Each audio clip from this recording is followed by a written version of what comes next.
बघा, लास्ट लेक्चरला आपण बघितलं की भारतीय संविधान आधी स्वरूप बघितले, उद्दिष्ट बघितले आणि नंतर वैशिष्ट्याकडे आलो. भारतीय संविधानाचं स्वरूप कसं आहे, काय आहे? तर भारत हे एक संघराज्य असेल, त्या राज्याअंतर्गत संघराज्याअंतर्गत बाकी त्याचे क्षेत्र असतील, एरियाज असतील, ठीक आहे. आणि कशा पद्धतीचं असेल त्याचे स्वरूप आपण बघितले आहे. अर्थात भारतीय राज्यघटना किंवा भारतीय संघराज्य किंवा भारतीय संविधान कसं आहे याचं स्वरूप खऱ्या अर्थाने कशात दिसून पडते, तर भारतीय राज्यघटनेच्या उद्देश पत्रिकेमध्ये. समजलं आहे? भारतीय संविधानाचं खरं स्वरूप कशात दिसून पडते? भारतीय संविधानाच्या उद्देश पत्रिकेमध्ये.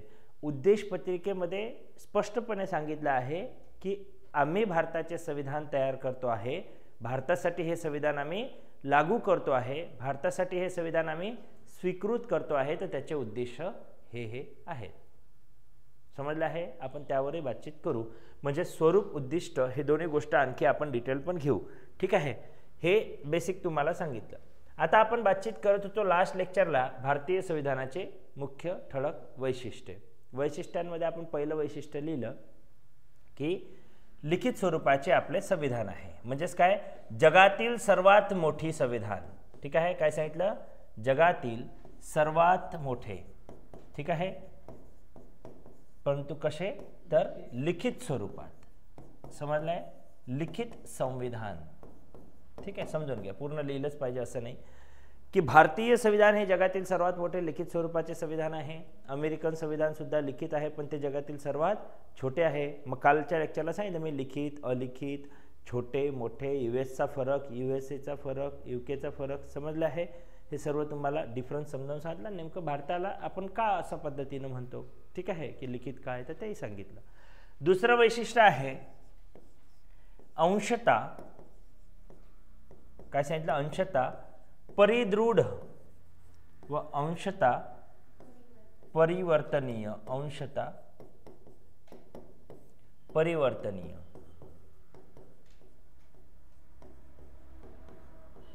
म्हणजे रिजिडिटी अँड फ्लेक्झिबिलिटी.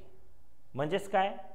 काही प्रमाणात आपलं संविधान असं आहे की जे ताठर आहे. कसं आहे? ताठर आहे. तर काही प्रमाणात कसं आहे?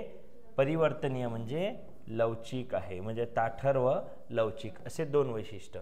आता याचा अर्थ हा आणि याचा अर्थ हा. पर्यायाने समजून घेत असताना हे लक्षात घ्या की नेमकं असं का म्हटलं गेलेलं आहे. कारण आपल्या संविधानामधील काही भाग, काही कलम असे आहेत की जे अगदी सहजरित्या बदलता येतील. म्हणजे साध्या बहुमताने बिल मांडलं, बहुमत झालं, बिल पास झालं, सही झाली राष्ट्रपतीची, कायद्यात रूपांतर झालं, साधं बहुमत, ठीक आहे. कधी कधी सभागृहामध्ये फक्त हात उंचावून मतदान घेतलं जाईल, आवाजी मतदान घेतलं जाईल, असे खूप सारे प्रकार त्याच्यामध्ये आहे. म्हणजे आपल्या संविधानामध्ये जे बदल करायचा आहे ते परिवर्तनीय आहे. म्हणजेच काय? काही प्रमाणात ते लवचिक आहे. म्हणजे अगदी सहजरित्या आपण काय करू शकतो, त्यामध्ये बदल करू शकतो. पण काही कलम किंवा काही भाग किंवा काही परिशिष्टामध्ये किंवा संविधानाच्या कुठल्या एखाद्या शेड्यूलमध्ये बदल करायचा असेल तर ते एवढं ताठर आहे किंवा एवढं परिदृढ आहे की त्याला अगदी सहजरित्या बदलता येणे शक्य नाही. त्यासाठी मोठ्या प्रमाणात घटना दुरुस्ती करावं लागते. म्हणजेच अमेंडमेंट आहे. पण कशा पद्धतीचे आहे? तर स्पष्ट बहुमत, साध्यापेक्षाही विशेष बहुमत. विशेष बहुमत म्हणजे स्वतः संपूर्ण घटक राज्य संपूर्ण केंद्र शासन म्हणजे सेंट्रल गव्हर्नमेंट तर हवंच आहे, पण त्या व्यतिरिक्त अर्ध्यापेक्षा जास्त घटक राज्यांची सुद्धा संमती पाहिजे. आणि हे काही बहुमत सोपं नाही, त्याला विशेष बहुमत म्हणता येईल. म्हणजेच काय? काही भाग असा आहे की चेंज करूच शकत नाही, त्यात खूप कठीणही आहे. काही असं आहे की जे अगदी सहज चेंज करू शकतो. म्हणजेच अंशता परिवर्तनीय, अंशता परिदृढ, म्हणजेच ताठर आणि लवचिक. इथपर्यंत आपण आलो होतो. भारतीय संविधानाचं तिसरं वैशिष्ट्य बघूया, जे आजचं आपलं टायटल आहे. ठीक आहे. तिसरं वैशिष्ट्य सांगता येईल संसदीय शासन व्यवस्था. संसदीय शासन व्यवस्था ओके, इंग्रजीत लिहा हवं असेल तर पार्लमेंटरी सिस्टम, पार्लमेंटरी सिस्टम, संसदीय शासन व्यवस्था.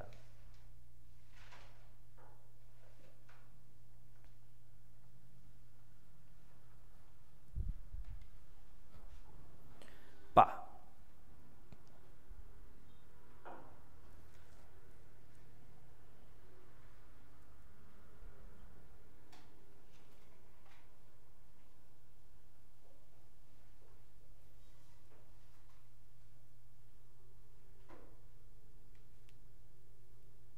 झालं. आता पहा आपल्या इथे जसं मी तुम्हाला लास्ट टाइमला सांगितलं की लोकशाहीमध्ये हे 4 महत्त्वाचे पिलर आहेत, ज्याला आपण आधी 3 म्हणत होतो, आता चौथा आपण ऍड केला. काय काय काय काय लेजिस्लेचर, स्टेट मधलं नाही, सेंट्रल गव्हर्नमेंट. सेंट्रल आलं की स्टेट येतेच. मग लेजिस्लेचर, लेजिस्लेचर अर्थात काय, कायदेमंडळ, विधिमंडळ. विधी म्हणजे कायदा, कायदा म्हणजे लॉ, विधी महाविद्यालय, लॉ कॉलेज. समजलं? म्हणजेच काय, लेजिस्लेचर प्लस एक्झिक्युटिव्ह बॉडी म्हणजेच काय, कायदेमंडळ, कार्यकारी मंडळ. एक्झिक्युटिव्ह म्हणजे प्रत्यक्ष कार्य करणारे, एक्झिक्युटिव्ह प्रतिनिधित्व. ठीक आहे. कायदेमंडळ, कार्यकारी मंडळ आणि ज्युडिशियरी म्हणजेच काय, न्यायमंडळ. हे 3 प्रमुख आधारस्तंभ आहे लोकशाही व्यवस्थेचे. ठीक आहे. आणि चौथा आहे मीडिया, म्हणजेच काय, प्रसार माध्यमे. ओके, एवढं कळलं. मग आता जनता या सर्व गोष्टींमध्ये सहभागी आहे. कायदेमंडळामध्ये जनतेने पाठविलेले प्रतिनिधी आहे, जे कायदे तयार करण्याचं काम करते. उदाहरणार्थ संसद, विधानसभा, विधान परिषद, राज्यसभा. बरोबर आहे. पण प्रत्यक्ष लोकांनी निवडून दिलेले प्रतिनिधी संसदेमध्ये असतात किंवा विधानसभेमध्ये असतात, म्हणून संसद आणि विधानसभा या 2 सभागृहाला अतिशय महत्त्वाचं स्थान आहे. राज्यामध्ये विधानसभा आणि केंद्रामध्ये संसद मधलं लोकसभा. ठीक आहे. म्हणजे या ठिकाणी कायदे तयार होईल, केलेल्या कायद्याची अंमलबजावणी करण्याचं काम कार्यकारी मंडळाचं आहे. या दोघांमध्ये काही भानगड झाली असेल किंवा इथे काही अडचणी असतील तर यांच्यामधील न्याय सोडवण्याचं काम किंवा जजमेंट देण्याचं काम न्यायालय करते. आणि तिघही खोटारडे असतील किंवा यांचा कोणाचा एकमेकांवर दबाव असेल तर यांना उघडकीस आणण्याचं काम निर्भीडपणे, स्वतंत्रपणे जे करते त्याला मीडिया किंवा प्रसार माध्यमे असे म्हणतात. समजलं? कळलं? प्रसार माध्यम, मीडिया. राईट. मग सांगायचं तात्पर्य काय, कायदेमंडळ, कार्यकारी मंडळ, न्यायमंडळ हे 3 पिलर आहेत आणि प्रसार माध्यम आहे. म्हणजे आपल्या इथे ना की फक्त संसदेला सर्व अधिकार दिले आणि नाही फक्त न्यायालयाला सर्व अधिकार दिले, तर या दोघांचा मेळ साधण्याचं काम केलेलं आहे. हेच या वैशिष्ट्याचं सांगणं आहे की संसदीय शासन व्यवस्था दिसते. पण कशा पद्धतीची पार्लमेंटरी सिस्टम दिसते, तर या सिस्टममध्ये तुम्ही समजून घ्या, या सिस्टममध्ये फक्त इंग्लंडप्रमाणे पार्लमेंटचे श्रेष्ठत्व. पार्लमेंट म्हणजे फक्त संसद श्रेष्ठ, संसद म्हणेल ते कायदा, संसद न्यायालयालाही कुचलू शकते. इंग्लंड कुठे, इंग्लंडमध्ये. म्हणजेच काय, फक्त संसदेचे सर्वश्रेष्ठत्व हे तत्व कुठं आहे, इंग्लंडमध्ये. आणि फक्त न्यायालयाचे श्रेष्ठत्व, न्यायालयाचे श्रेष्ठत्व म्हणजे न्यायालय अध्यक्षालाही जेलमध्ये टाकू शकते, USA, अमेरिका. कळलं? समजलं? येत्या लक्षात? भारतात असं आहे का? भारताने काय केलं, संविधान अभ्यासकांनी दोघांचाही ताळमेळ साधला आणि ते वैशिष्ट्य आपल्या संविधानात टाकून दिलं. कळलं? समजलं? इंग्लंडमध्ये काय, फक्त संसदेचे सर्वश्रेष्ठ म्हणजे संसद म्हणेल तो कायदा, ज्युडिशियरीला जास्त इम्पॉर्टन्स नाही, फॉर्मॅलिटी म्हणून ज्युडिशियरी आहे, वादविवाद सोडवण्यापुरतं ज्युडिशियरी आहे. अमेरिकेमध्ये काय आहे, अमेरिकेमध्ये जे काँग्रेस नावाची पार्लमेंट आहे, संसद आहे, तिथल्या काँग्रेसला एवढं इम्पॉर्टंट नाही जेवढं न्यायालयाला आहे. म्हणजे न्यायालय, समान न्यायाचं तत्व, न्यायालय हे अमेरिकन अध्यक्षाला सुद्धा जेलमध्ये, आपल्या इथं आहे का? नाही. त्यांना संरक्षण दिलं. आपल्या इथं त्यांना घटनात्मक संरक्षण दिलं. राष्ट्रपतीच्या विरुद्ध तुम्ही आरोप करू शकाल का? नाही, तुमच्यावरच अटक होईल. राष्ट्रपतीच्या विरुद्ध हां, पत्रकार परिषदेमध्ये काय बोलायचं बोला, तुम्ही मीडियासमोर काय बातचीत चिवचिव करायचं तुम्हाला करा, पण तुम्ही त्यांच्यावर आरोपही केले आणि त्यांच्यावर तुम्ही गुन्हाही दाखल केला तरी तो गुन्हा सिद्ध होणार नाही, कारण त्यांना घटनात्मक संरक्षण आहे. समजलं काय आहे? घटनात्मक संरक्षण आहे. त्यांना स्पेशल दर्जा दिला आहे. घटनेपासून त्यांना संरक्षण मिळालेलं आहे आणि ह्या संरक्षणाची जबाबदारी न्यायालयाने घेतली आहे. म्हणजे आपल्या इथे फक्त न्यायालय श्रेष्ठ असंही नाही, फक्त संसद श्रेष्ठ असंही नाही, तर दोघांचाही मेळ आहे. म्हणजे वेळ पडला तर संसद, आणि संसद जास्त डोक्याच्या वर गेली, कानाच्या वर गेली तर कानपिचक्या देईल न्यायालय, सरकारला झापेल. मध्ये मध्ये मध्ये मध्ये न्यायालय सरकारला बोलत असते, न्यायालय झापत असते साध्या भाषेत. समजले आहे? मीडियाच्या माध्यमातून देश पाहते ना. म्हणजेच काय, पूर्ण म्हणजे संसद पाहिजे तसं करूही शकत नाही, थोडंसं तिलाही बांधिस्त आहे. न्यायालय पाहिजे तसं तेही करू शकत नाही, कारण त्याच्यावरही संसदेचं कायद्याचं बंधन आहे. कारण संसद न्यायालयाचं स्ट्रक्चर बदलते. मग जास्त न्यायालयानं फडफड केलं तर न्यायालयाचे पंख छाटते. समजलं? अधिकारामध्ये थोडंसं कमतरता ठेवते, कारण संसदेला तो अधिकार आहे. कारण कायदे बनवणारी यंत्रणा न्यायालय नसून काय आहे? संसद आहे. समजत आहे की डोक्याच्या वर चाललं?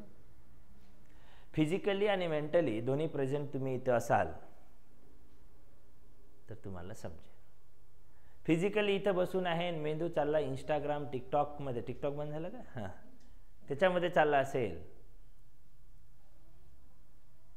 समजलाय? स्थिर मन ठेवणे हे यशाचे रहस्य आहे, ध्यानात ठेवा. नाही तर भटकले, आणि भटकले मग काही रस्ता सापडत नाही. समजलं आहे? येतं लक्षात? स्टेबिलिटी महत्वाची आहे. याच्यात तोच तर खरा खेळ आहे. म्हणून तर म्हटलं की सर्वच जण यशस्वी का होत नाही, त्याचं कारणच ते आहे की मार्ग चुकला, रस्ता भटकला, दिशा भटकली की आपण भटकलो. नोकरी लागल्यावर दिशा काय, मी तर म्हणतो सगळ्याच दिशेला भटकायला काही घेणं देत नाही. समजलं नाही का काय म्हणायचं ते? नोकरी लागल्यावर सगळ्याच दिशा भटका, ठीक आहे? येतं लक्षात? पण ते लागेपर्यंत जरा श्रद्धा, सबुरी, संयम सगळ्या काही गोष्टी तुम्हाला ठेवाव्या लागेल. समजलंय? म्हणजे संसदीय शासन व्यवस्था हे वैशिष्ट्य आपल्या संविधानाने स्वीकारलं. याचा अर्थ काय की फक्त पार्लमेंटच सर्वश्रेष्ठ इंग्लंडसारखं, किंवा फक्त न्यायालय सर्वश्रेष्ठ अमेरिकेसारखं असं नसून दोघांचाही मेळ साधलेला आहे. थेअरी लिहून देत नाही, कन्सेप्ट सांगतोय. व्हिडिओ ऐकून रिपीटमध्ये वापस थेअरी शांततेत थांबून थांबून थांबून थांबून लिहायची आहे. ठीक आहे? पुढे नेक्स्ट पॉईंट आहे, किंवा यातले कीवर्ड्स काही महत्त्वाचे वाटले तर लिहायचे चालता बोलता, काही प्रॉब्लेम नाही. पॉईंट्स नोट डाऊन करता येत तसे. ठीक आहे? आता यावर बोललो ताठर लवचिक. पुढे बोला. लिहा एकेरी नागरिकत्व म्हणजे सिंगल सिटिझनशिप. पुढचं वैशिष्ट्य आहे सिंगल सिटिझनशिप, एकेरी नागरिकत्व.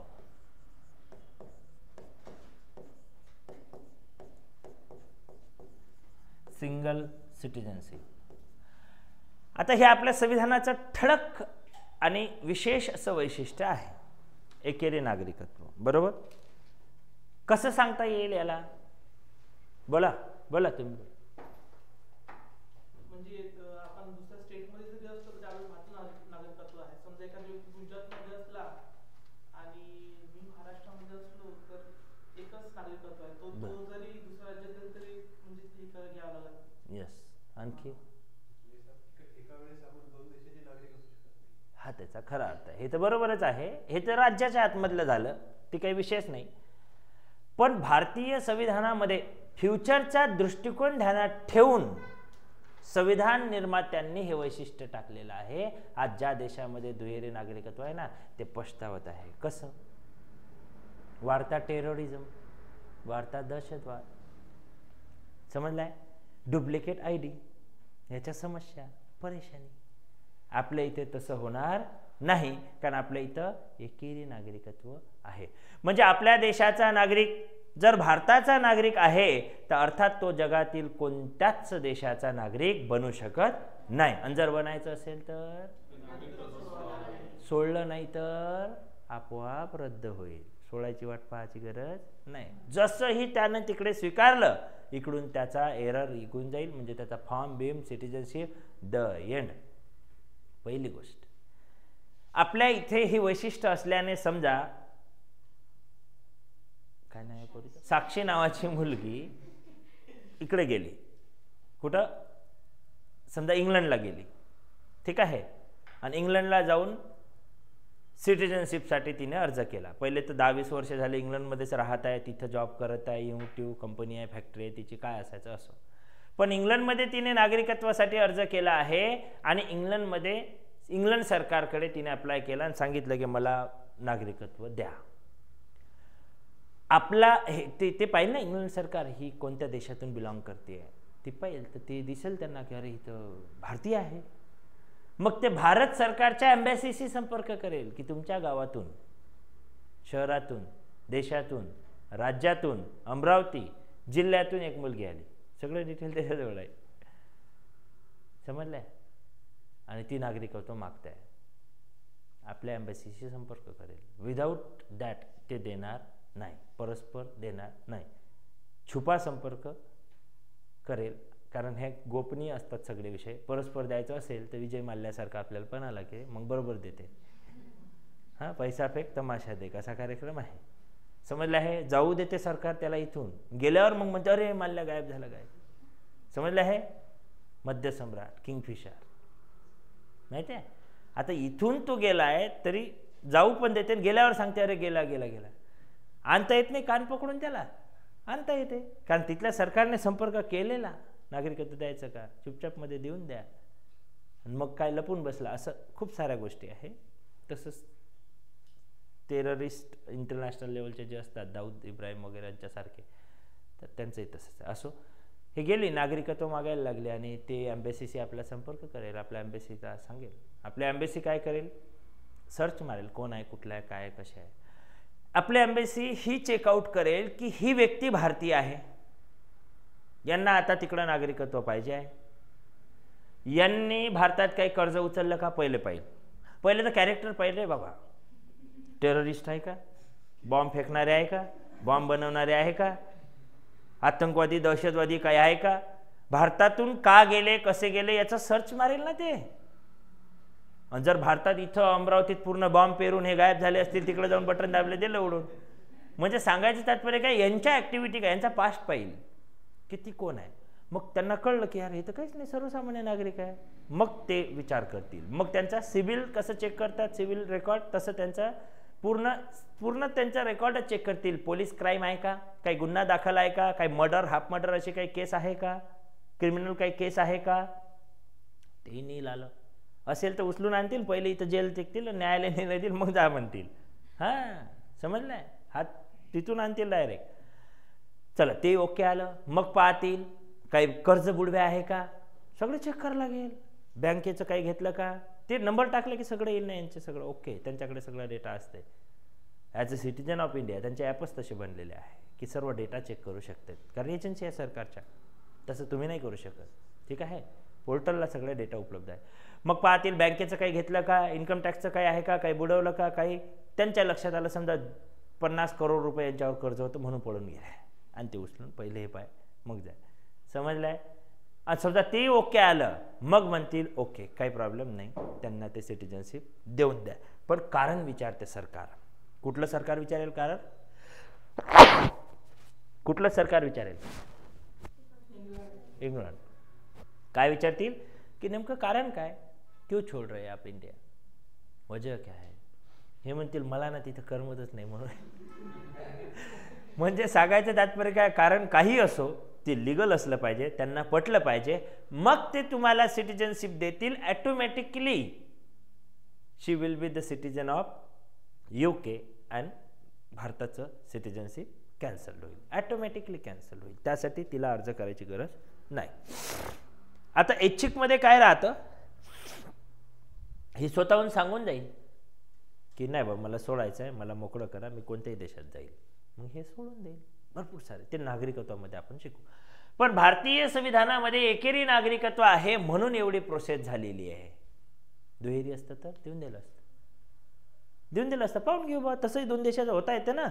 म्हणजे हे वैशिष्ट्य आहे एकेरी नागरिकत्वाचं, समजलंय. आणि आज या तत्वाची जग स्तुती करत आहे की संविधान निर्मात्यांनी अत्यंत विचारपूर्वक हे तत्व समाविष्ट केलं. एकेरीऐवजी दुहेरी करता आलं असतं ना त्यांना. ज्या संविधानांचा, ज्या जगातील संविधानांचा त्यांनी अभ्यास केला त्यात तर दुहेरी होते. मग का नाही बाबासाहेबांनी दुहेरी घेतलं? ड्रॉबॅक्स बघितले, फायदे तोटे बघितले आणि सत्सद विवेकबुद्धीने निर्णय घेऊन एकेरी. आणि आज जग त्या गोष्टीची स्तुती करते की नाही भारताचं संविधान जबरदस्त आहे. म्हणजेच काय, हे तत्व जबरदस्त आहे. समजत आहे काय म्हणायचं? कारण या तत्वाचे फायदे काय सांगितलं मी तुम्हाला. जर दुहेरी नागरिकत्व हे तत्व असतं तर साक्षी नावाच्या व्यक्तीला त्यांनी नागरिकत्व देऊन दिलं असतं. कारण दुहेरी, भारताचे दुहेरी तिथे दुहेरी, काही टेन्शन नाही. समजले आहे? दुहेरी जुळले असते. पण एकेरी आहे भारतात म्हणून एवढी व्हेरिफिकेशन झालं, म्हणून एवढी चौकशी झाली. समजलं आहे? म्हणून एवढं क्रॉस टॅली झालं. कारण आता एकदा जर सुटलं तर मग भारताचं पन्ना हे नाही होणार, म्हणून एवढं झालं. समजलं आहे? हे फायदे आहेत. ठीक आहे. मग एकेरी नागरिक होतो म्हणजे आपण भारतीय नागरिक दुसऱ्या कोणत्याच देशाचे नागरिक बनू शकत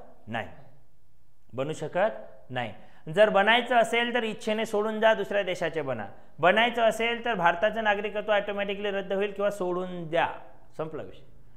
समजा भारताने एखाद्या प्रदेशावर आक्रमण केलं, ते भाग आपण जिंकून घेतला तर तिथले नागरिक आपल्या देशाचे नागरिक आपण बनवत असतो.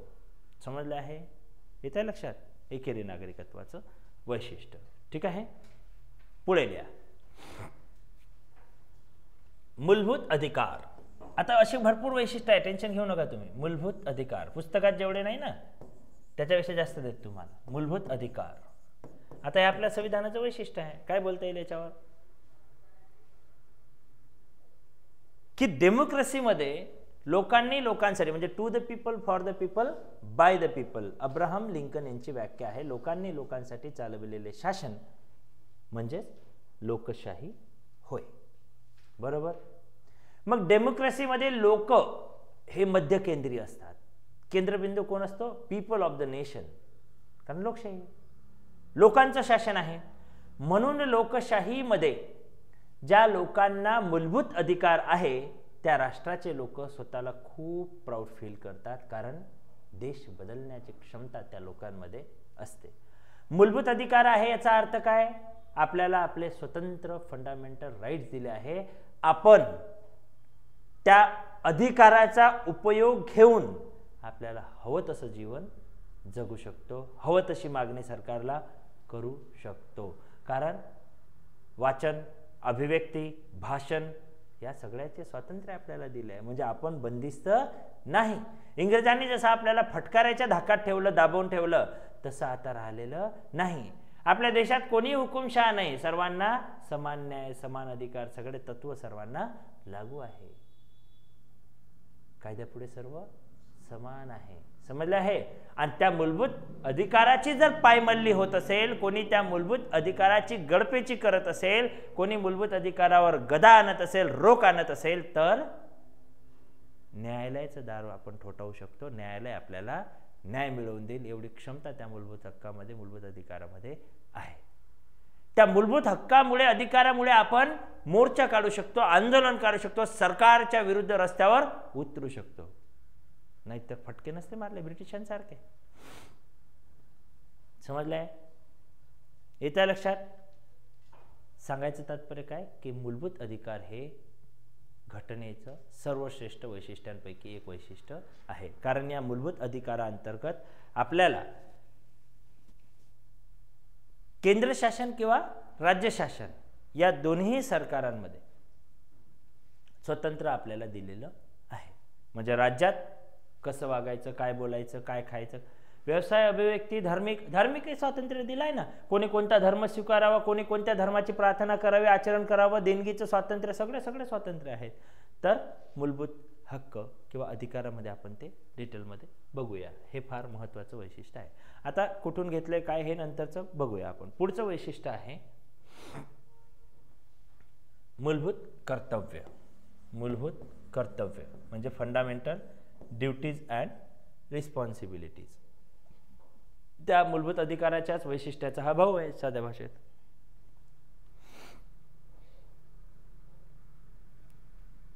ठीक आहे.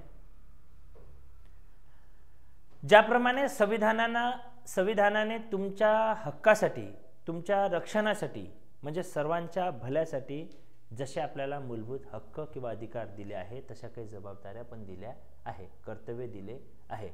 त्या जबाबदाऱ्या आपल्याला स्वतःहून फॉलो करायचे आहे, स्वतःहून पार पाडायचे आहे. हे आपल्या प्रत्येक भारतीय नागरिकाचं काय आहे? कर्तव्य. मग ही कर्तव्य आपल्याला पालन करावीच लागतात असं घटनेचं बंधन आपल्यावर आहे. आहे नाही आहे. कारण काय? राष्ट्रध्वजाचा मान राखणे मूलभूत कर्तव्य आपलं. अपमान करून दाखवा. समजलंय? करू शकणार नाही, करून दाखवा, कारवाई होईल, कारण कर्तव्याच्या बाहेर चाललंय. समजले आहे? सरकारी इमारती, सरकारी वास्तू याची तोडफोड करायची, एसटी बिष्टी फोडून टाकायचे. म्हणजे काय? याचं मालमत्तेचं जतन करणे, रक्षण करणे, नुकसान नाही. जतन करणे, रक्षण करणे, नुकसान करू नये हे आपलं कर्तव्य आहे. पण आपण नुकसान करत असेल तर सरकार आपल्याला अटक करेल. समजलं?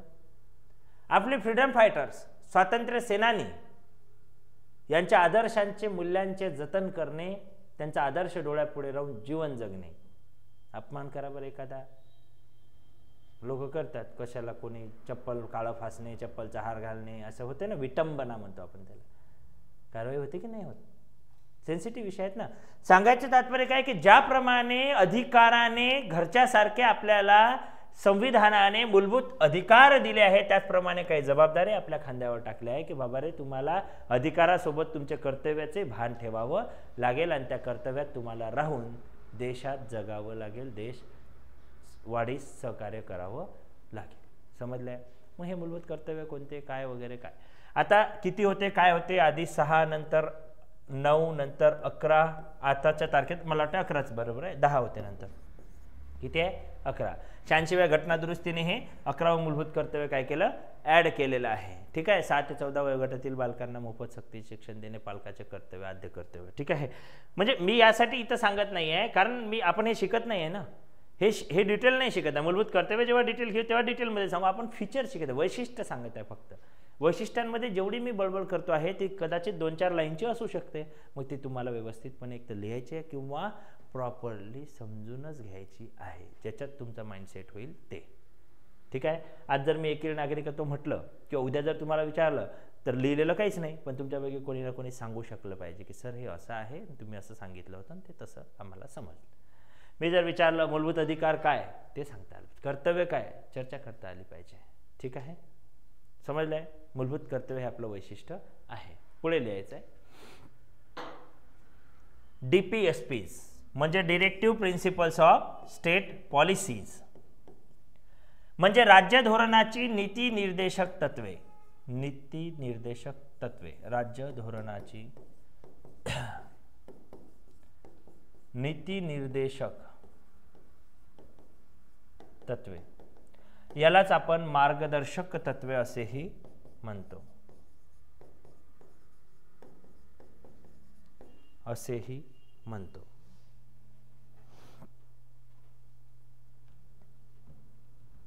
मार्गदर्शक तत्वे,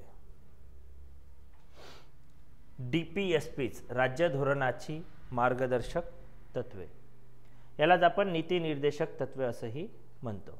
काय सांगता येईल मार्गदर्शक तत्वांमध्ये?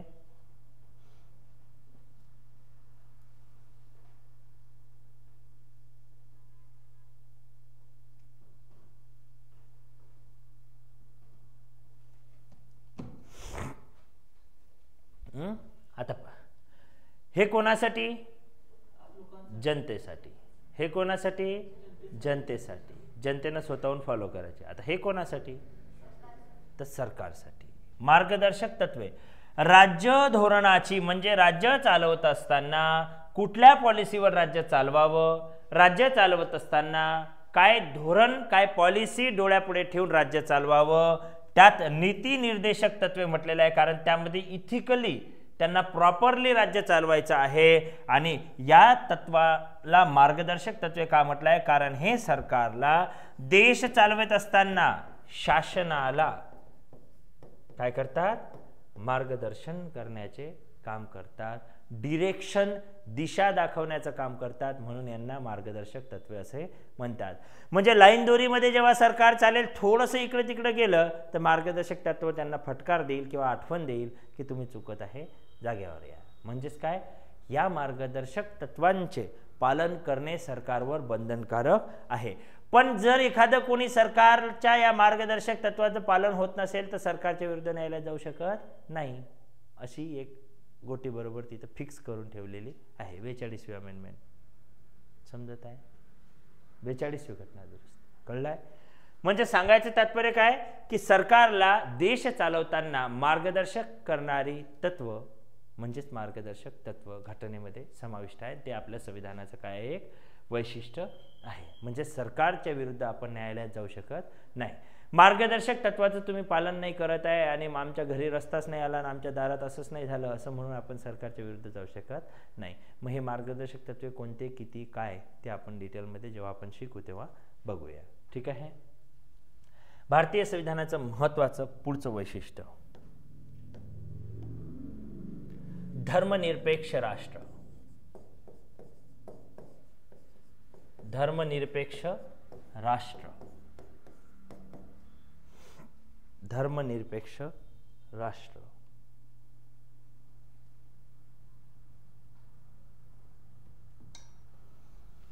धर्मनिरपेक्ष राष्ट्र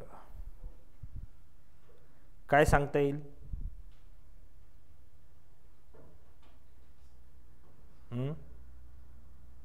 कॉन्सेप्ट काय सांगता येईल?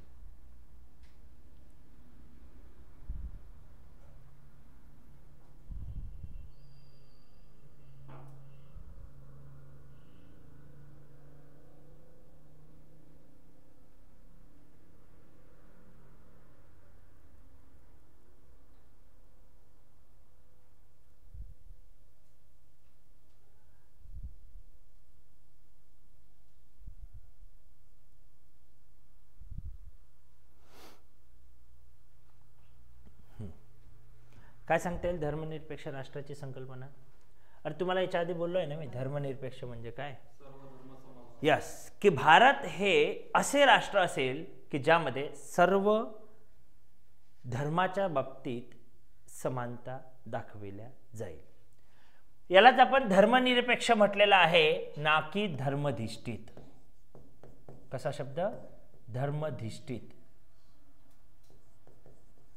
धर्मधिष्ठित राष्ट्रामध्ये काय असते? धर्मधिष्ठित, बरोबर आहे, चुकलं. धर्मधिष्ठित म्हणजेच काय, एक ठराविक धर्माच्या नावाने ते राज्य किंवा राष्ट्र स्थापन झालेलं असेल आणि त्या राष्ट्रामध्ये किंवा राज्यामध्ये त्याच धर्माचा चालबोल असेल. म्हणजे जो धर्म शासनाचा आहे तो धर्म जगात म्हणजे त्या देशातल्या सर्व लोकांचा आहे असं मान्य केला जाईल. म्हणजे एक राष्ट्र एक धर्म, एक राष्ट्र एक धर्म. उदाहरणार्थ समजा मुस्लिम कम्युनिटी आहे, त्यांचा आहे इराण, इराक, अफगाण, पाकिस्तान वगैरे वगैरे. ठीक आहे.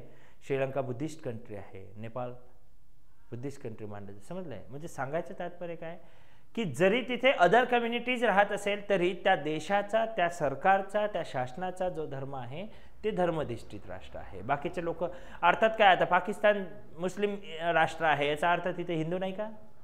याचा अर्थ तिथे शीख, इस्लामिक, पंजाबी काही नाही आहे का? आहे. बुद्धिस्ट, नवबुद्ध नाही आहेत का? सर्वच आहे. समजलं काय म्हणायचं?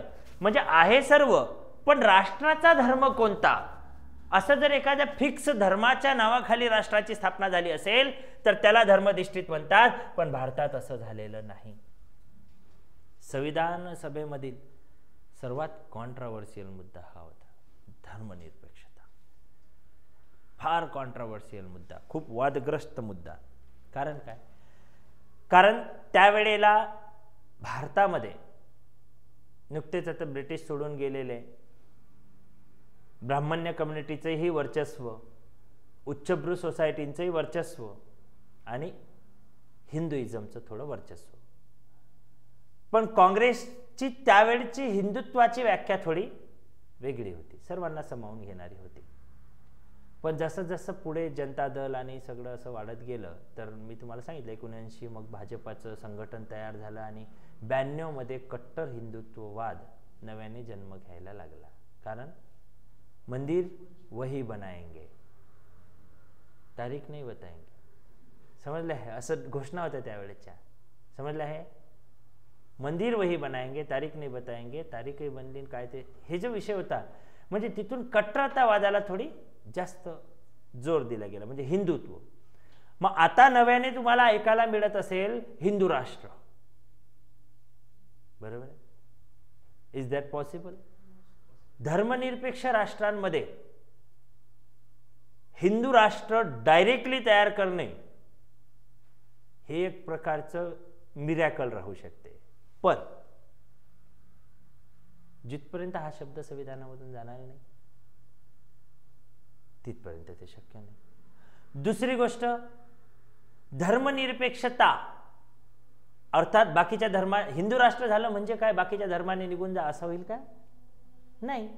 म्हणून मी तुम्हाला उदाहरण दिले ना की पाकिस्तान इस्लाम राष्ट्र आहे, याचा अर्थ बाकीच्या धर्माचे लोक गायब झाले का तिथून? नाही, आजही तिथं आहे, गुरुद्वारा आहेत तिथे. समजले आहे? बौद्धांची प्रार्थना स्थळ आहेत तिथे, भिक्खू संघही काम करते तिथे, सर्वच आहे. तिथले काही लोक विपश्यना शिबिराला जातात. सांगायचं तात्पर्य काय आहे की सर्व धर्माचे लोक आहे, पण राष्ट्राचा धर्म कोणता? तर इस्लामिक स्टेट. बरोबर? तसं हिंदूंचं राष्ट्र किंवा हिंदू स्टेट असं होऊ शकते का, हा विषय आहे इथे. आणि हिंदू राष्ट्राची जी डेफिनेशन हे लोक सांगतायत आज, जे कट्टरतावादी बोलतायत, त्यांच्या डेफिनेशन मध्ये काही असो, पण अशी चौकट जर बसवायची असेल तर सरकार मेजॉरिटीच्या भरोशावर बसवू शकते. कारण ही सवय पाडणाऱ्या इंदिरा गांधी 1976ला 42वी घटना दुरुस्तीकडून त्यांनी एवढे काही सर्वाधिकार मिळवून घेतलेले आहे की तुम्ही इमॅजिन करू शकणार नाही. म्हणजे याला मिनी कॉन्स्टिट्यूशन असं म्हणतात 42व्या घटना दुरुस्तीला. अर्थात इंदिरा गांधींनी एक संविधानाचा भागच तोडून नव्याने तयार केला, म्हणजे मूळ फ्रेमलाही धक्का लावलेला पाहायला मिळेल. आणि आपल्याला ती आठवण करून दिली किंवा सवय पाडून दिली की इन फ्युचर कोणतेही सरकार करू शकते on the basis of majority. बहुमत समजत आहे का? कशाच्या जोरावर? बहुमताच्या. बहुमत म्हणजे काय? जिसकी चलती उसकी संविधान, जिसकी चलती उसकी संसद. म्हणजेच काय? लोकसभेमध्ये सर्वाधिक जागा. इस बार 400 पार मोदी सरकार. हे जे चालू आहे की नाही ॲटम, ते 400 पार झालं रे झालं. समजून घ्या काय काय चेंज होईल. त्यांना हवं तसं चेंज ते करू शकतात, कारण मेजॉरिटीच्या भरोशावर बाईसाहेबांनी केलं नाही हे भानगड तयार. मग इथून आपल्याला सवय पडली की अरे यार ऐसा भी हो सकता है. म्हणजेच काय? संविधानाचा काही कोणताही कसाही काही भाग आपण बदलू शकतो, काही करू शकतो. आपल्याला दबावात ठेवणारी एकच व्यक्ती आहे आणि एकच सिस्टम आहे, ते म्हणजे न्यायालय. काय टेन्शन घ्यायचं? त्याची चाबी उलटी घुमवून दिले की ते जागेवर येते, कारण संसद कायदा बनवणारी सर्वश्रेष्ठ संस्था आहे. न्यायालयाचे पंख छाटलेले आहे, उरले सुरले पुन्हा छाटून टाकायचे, बस जागेवर मग फक्त काहीच नाही राहिलं. कारण ह्या गोष्टीने सुरुवात झालेली आहे ती, आणि याचं खापर काँग्रेसवर पडलं आहे, म्हणजेच इंदिरा गांधींवर पडलं आहे. पण त्यांना काय माहीत फ्युचरमध्ये भाजपा येईल, असं होईल तसं होईल, काही कल्पना नाही. ठीक आहे, पण आता यांची चालती आहे, यांची भानगड इथं, हे याचा फायदा. आता 400चा आकडा म्हणजे नॉट अ जोक. 400चा आकडा म्हणजे जोक नाही, म्हणजे पुरं सभागृहच त्यांचं. उरले थोडेसे 5-50 काहीतरी. ठीक आहे, तेवढेच. ठीक आहे, 545 पाहिजे ना आपल्याला, विचार करा. ठीक आहे. आता धर्मनिरपेक्षता अर्थात काय की भारत हे एका कुठल्या ठराविक धर्माचं राष्ट्र नसेल, तर सर्व धर्माच्या लोकांना याच्यामध्ये स्थान दिलं जाईल, हा एक अर्थ. दुसरा अर्थ की सरकार, भारत सरकार, याचा अर्थ असा की हे कोणत्या धर्माचं सरकार नसेल, कोणत्या धर्माचं सरकार नसेल, तर सर्व धर्माच्या लोकांना याच्यामध्ये स्थान दिलं जाईल. बरं, हिंदू राष्ट्र झालं तरी फक्त हिंदूच माणूस मंत्री बनेल असं सांगित होईल का? नाही. जो निवडून येईल, जे सब पक्षाच्या चिन्हावर राहील, जे म्हणजे विचारधारा आणि हिंदू राष्ट्राच्या संकल्पनेत खूप मोठा फरक आहे. तर न्यायालयाने असं प्रिडिक्शन केलेलं आहे की जेव्हाही कधी वेळ येईल हिंदू राष्ट्र ह्या संकल्पनेची, तेव्हा हिंदू म्हणजे काय याची व्याख्या, हिंदू राष्ट्र म्हणजे काय याची चौकट आम्ही ठरवून देऊ आणि बनवू. म्हणजे इनडायरेक्टली हिरवी झेंडी भेटलेली आहे. समजलं?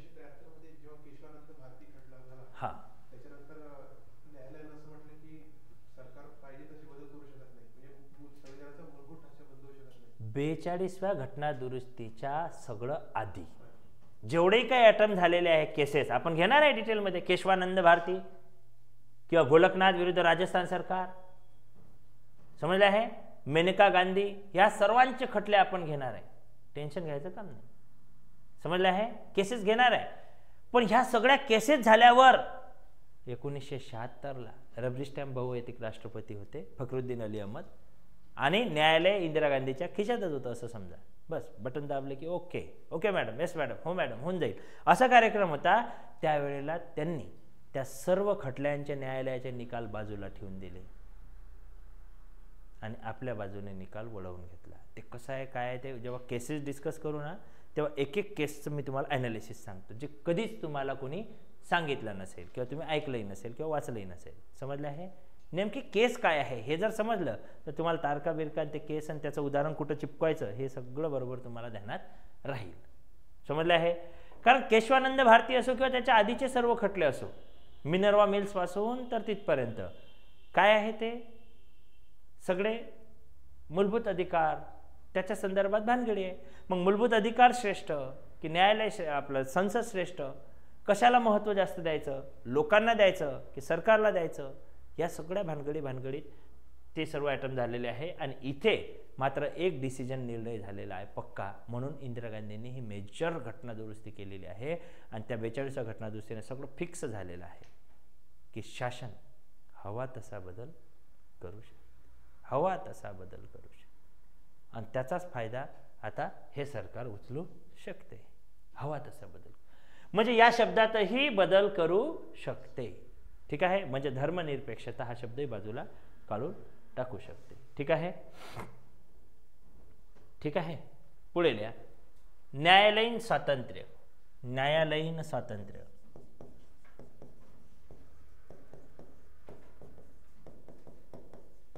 पहा, न्यायालयीन स्वातंत्र्य याचा अर्थ काय?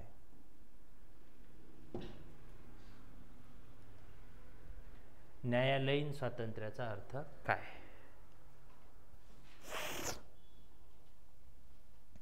की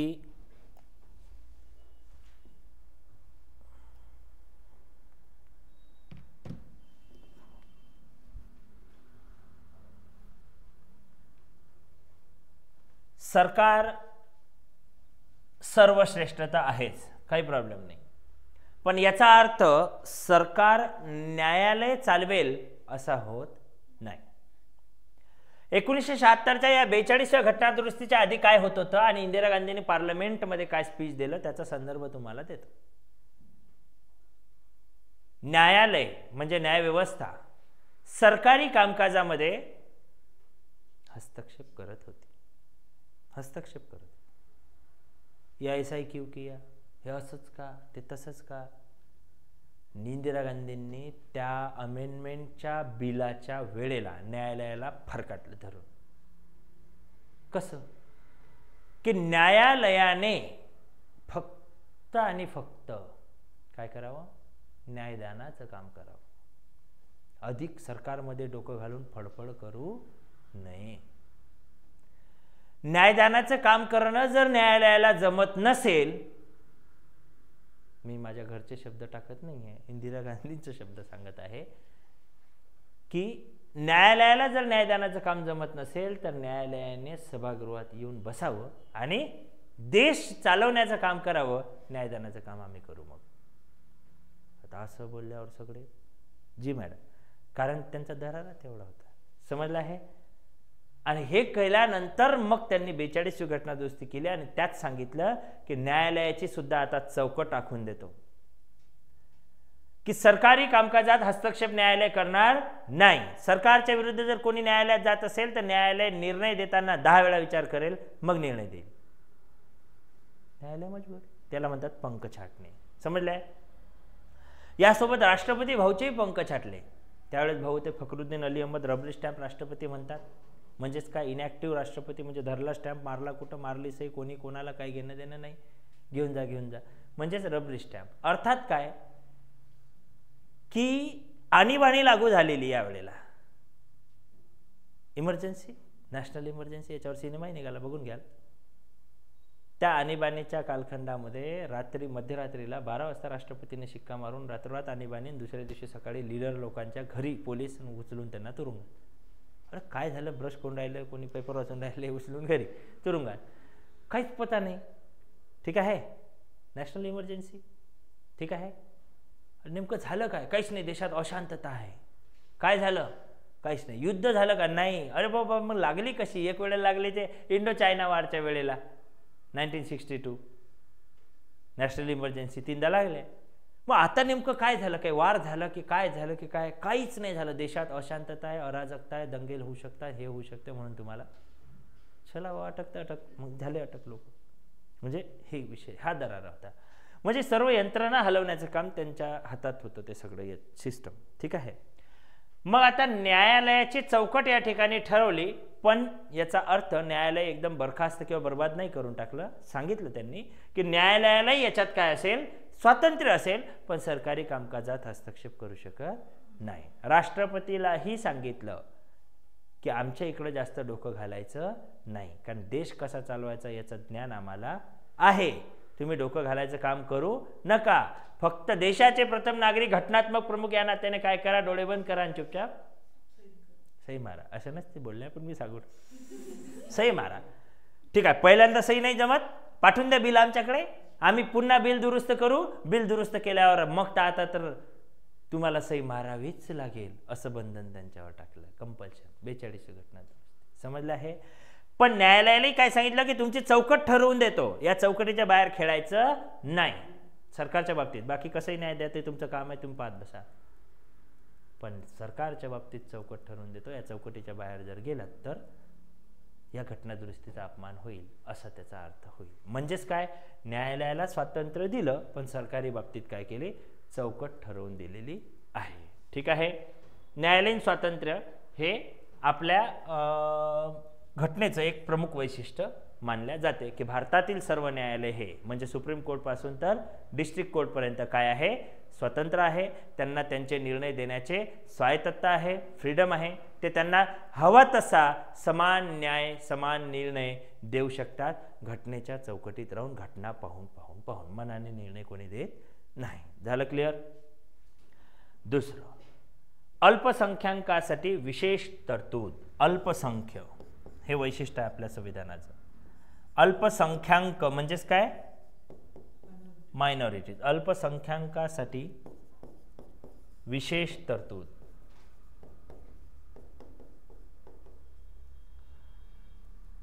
ज्याही समुदाय अल्पसंख्यांमध्ये येत असतील,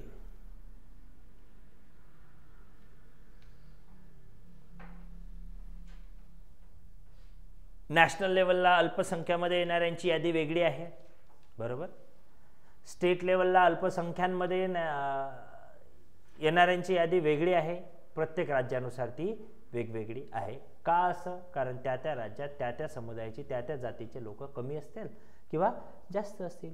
नॅशनल लेवलला जेव्हा राष्ट्रीय पातळीवर मायनॉरिटींची लिस्ट ठरवल्या जाते की कोणती कम्युनिटी किंवा कोणता समुदाय मायनॉरिटीमध्ये, तर त्यासाठी त्यांची गणना बघितल्या जाते. राष्ट्रीय पातळीवर त्यांची काउंटिंग बघितल्या जाते. ते लोक किती टक्क्यामध्ये आहे, किती पर्सेंटमध्ये आहे आणि कोणत्या राज्यात किती आहे, याची आकडेवारी आल्यानंतरच त्या कम्युनिटीला मायनॉरिटी किंवा मेजॉरिटीमध्ये टाकल्या जाते. मुस्लिम, जैन, आणखी शीख, आणखी बुद्धिस्ट, आणखी पारशी, ह्या 5 कम्युनिटीज मायनॉरिटीजमध्ये टाकण्यात येतात. कुठे? नॅशनलला. मग स्टेटचं प्रत्येक वेगळं आहे ना. पंजाबमध्ये म्हणा बरं शीख मायनॉरिटीमध्ये आहे, अरे पंजाबच त्यांचं आहे कसं काय म्हणणार. तिथं दुसरी कम्युनिटी कोणती तरी मायनॉरिटीत असेल ना, मग त्यांना तिथं रिझर्वेशन देण्याचा अधिकार स्टेट गव्हर्नमेंटला त्यांच्या लेवलचा आहे, पण सेंट्रलमध्ये रिझर्वेशन नाही. समजलं? सांगायचं तात्पर्य काय, हा सर्व विषय राज्यांचा अंतर्गतला आहे, कारण राज्यात लोकसंख्या कमी जास्त आहे. कळलं?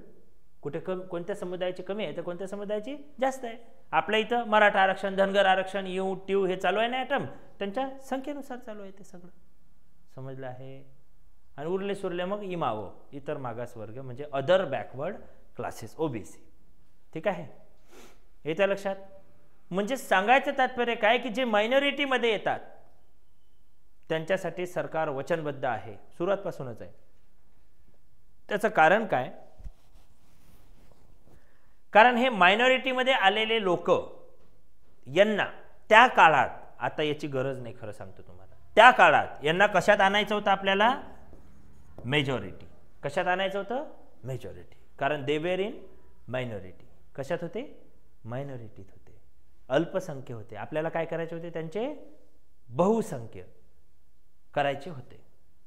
विकासाच्या प्रवाहाच्या मागे होते, आपल्याला त्यांना विकासाच्या प्रवाहात आणायचे होते. म्हणून रिझर्वेशन ह्या गोष्टी असे पॉईंट टाकले गेले. बरोबर? पण आता मेजॉरिटीची काही गरज आहे? जगातली सर्वात मोठी लोकसंख्यावाला आपलं राष्ट्र बनलं, चायनालाही मागं टाकलं. त्या सत्कार, हार, फुलं, हा फटाके होऊन जाऊ द्या. अरे चांगली गोष्ट आहे का? चांगली गोष्ट आहे का? जग हसते आपल्यावर या गोष्टींवर. या गोष्टीच्या बाबतीत मोदी काही इलाजही नाही मोदीकडे, कारण पॉप्युलेशनच एवढी वाढत आहे की आपण ओव्हर पॉप्युलेशनच्या राष्ट्रांमध्ये नंबर 1 आहोत. ओव्हर पॉप्युलेशन, ओव्हर म्हणजे कामापेक्षा जास्त लोक. काय व्हायरस आणून मारून टाकायचे का? मग करायचं काय? ओव्हर पॉप्युलेटेड झालो आहोत आपण. पृथ्वी नावाचा गोल चेंडू जो आहे, त्या गोल चेंडूची कॅपॅसिटी आहे किती? 800 कोटी लोक. किती कोटी? 800 कोटी लोक. ठीक आहे, 700 कोटी आहे, 700 कोटी फक्त. ठीक आहे, त्यात मेरे 125 करोड देशवासी, प्यारे भाई और बहिणो, ते तर ॲटम आता 150 करोडच्या वर गेला. म्हणजेच काय? 150 करोड देशवासी हो, प्यारे भाई और बहिणो, म्हणजे 150 करोड झालं आहे इथं. आणि चायना ऑलरेडी 150 होता. 150 म्हणजे या 2 देशाने जगाचे, पृथ्वीची अर्धी लोकसंख्या व्यापली. अरे इम्बॅलन्स होईल ना एकाच बाजूला, तर काय गडबड होईल ना, ते ग्रॅव्हिटी बैकून जाईल त्याची. आणि पृथ्वीने जर ठरवलं जरा उलटानं फिरताना उलटच फिरायचं, तिने जर ठरवलं एका भागाचे 2 तुकडे करायचे, काही करू शकते. समजलाय? म्हणजे या चेंडूचीच कॅपॅसिटी आहे किती? 700 कोटी फक्त. ऑलरेडी इथं 900 कोटी झाले आहे. काय करायचं? या 200 कोटी मारून टाकायचे. म्हणजे त्या चेंडूचं वजन सहन करण्याची क्षमता. मला सांगा, ही बिल्डिंग आहे, हे टेरेस आहे, 1 टन, 10 टन, 20 टन, 40 टन याच्यावर मावेल. मी 400-500 टन ठेवत गेलो, कोलॅप्स होईल नाही? Like that. असंच समजा. ते कोलॅप्स झालं तर काय करणार? तिची ग्रॅव्हिटी बिघडली तर काय करणार? वस्तुमान बिघडलं तर काय करणार? तिनं फिरण्याची दिशा बैकवली तर काय करणार? काही होऊ शकते. गॅलेक्सी आहे भाऊसाहेब, काही होऊ शकते. म्हणून तो म्हटलं इकडून तिकडून एखादा याव, धूमकेतू वगैरे असं काहीतरी, याला टकरून द्या जरा मजा येईल तर. म्हणजे ते उलटच फिरायला लागेल. मला सांगा, इथं हे भारत, इथं चायना, इथं यू ट्यून यायनच या दोघांनी 300 कोटी घेतले आहे. बाकीच्यांचं काय करायचं? करोड. ठीक आहे, 700 कोटी लोकची कॅपॅसिटीवाला चेंडू 900 कोटीच्या वर चालला. आता करायचं कसं? Over populate. काय झालंय? ओव्हर. बरं, याच्या उलट जर विचार केलं तर नॉर्वे वगैरे त्या राष्ट्रांमध्ये एखादा मुलगा झाला की उलट बक्षीस आहे. म्हणजे तिथे काय? तिथं काय आहे? तिथे काय आहे? तिथं जन्माचा रेशोच कमी आहे. हा, हे नॅचरल थिंक आहे. आणि इकॉलॉजिकली जरी बघितलं तरी आपण टेम्परेट झोनमध्ये येतो. टेम्परेट झोन दॅट मीन्स उष्णकटिबंधामध्ये येतो. इथे जनन दर हा ऑलरेडी जास्त आहे. पशु, प्राणी, पक्षी, मानव सर्वांमध्ये जनन दर हा, फर्टिलिटी जास्त आहे. झालं? ते फ्रिजिड झोनमध्ये येतात. कोण? नॉर्वेज वगैरे ते कंट्रीज.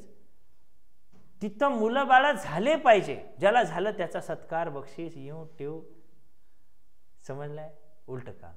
इथं इथं कंटाळले, म्हणजे जे जनरेशन येत आहे त्याला लोक कंटाळले की बस करा रे बाबा, हे म्हणजेच काय परेशानीवाले काम. फुल कॉन्ट्रास्ट आहे. सांगायचं तात्पर्य एक की अल्पसंख्य जे लोक आहेत त्यांच्यासाठी विशेष तरतूद का केली, कारण दे वेर इन मायनॉरिटी आणि आपल्याला त्यांना मेजॉरिटीत आणायचं होतं, त्यांना विकासाच्या प्रवाहात आणायचं होतं, त्यांना आपल्यात समाविष्ट करून घ्यायचं आपलं उद्दिष्ट होतं. म्हणून अल्पसंख्यांसाठी काय केले होते, विशेष तरतूद, विशेष घटना दुरुस्ती त्यासाठी केलेली पाहायला मिळेल. आणखी एक वैशिष्ट्य आहे की एकेरी न्यायव्यवस्था. एकेरी न्यायव्यवस्था ज्याप्रमाणे भारतीय संविधानामध्ये एकेरी नागरिकत्वाचं तत्व दिसते, त्याचप्रमाणे एकेरी न्यायव्यवस्थेचं तत्व आहे. याचा अर्थ असा होईल की देश पातळीवर एक प्रमुख न्यायालय आहे, त्याचं नाव आहे सर्वोच्च न्यायालय, म्हणजे सुप्रीम कोर्ट ऑफ इंडिया. आणि ते सुप्रीम कोर्ट ऑफ इंडियाच्या लाईन दोरीमध्ये सर्व देशातील न्यायव्यवस्था बांधलेली आहे, त्याला म्हणतात एकेरी न्यायव्यवस्था. याच्यापेक्षा अधिक तुम्हाला उत्तर द्यायचं झालं तर साध्या भाषेत सांगतो. याचा अर्थ असा की सर्वोच्च न्यायालयाने दिलेले निर्णय देशातील सर्व न्यायालयावर बंधनकारक आहे.